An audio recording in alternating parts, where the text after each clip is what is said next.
a samu cikon muradina.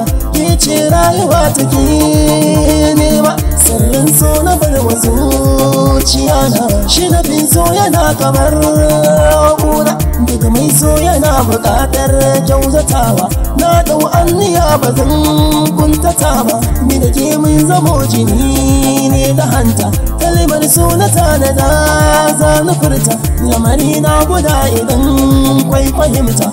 Na san so ba za ya samu gargada ba, ƙoramar so na faɗa sanyi ya rufe ni.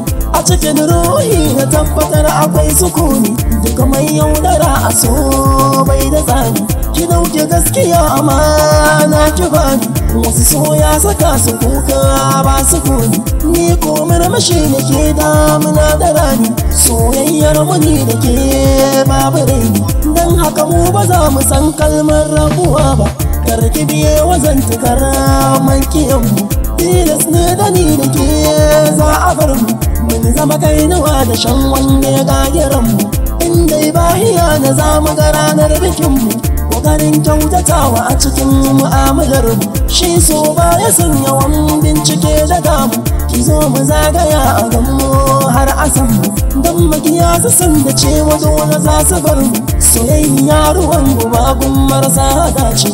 Na shiga sai na ji shi bamban ga masu zance, in dai so ya kai da so ba a zance.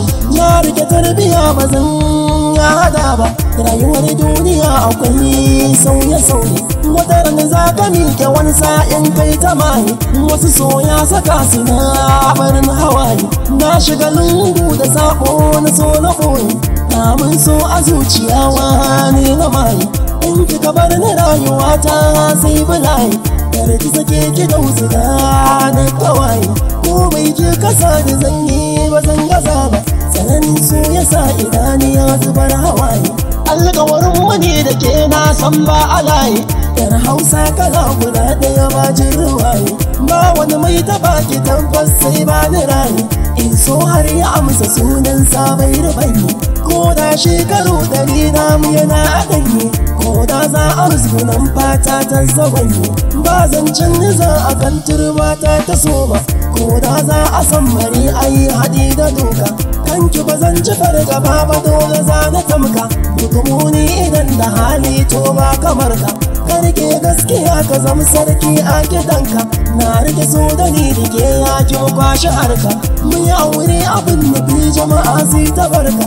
Godiya na gajar da sarki na mai duka, gini bebe ya ji mai sa'a dan arewa.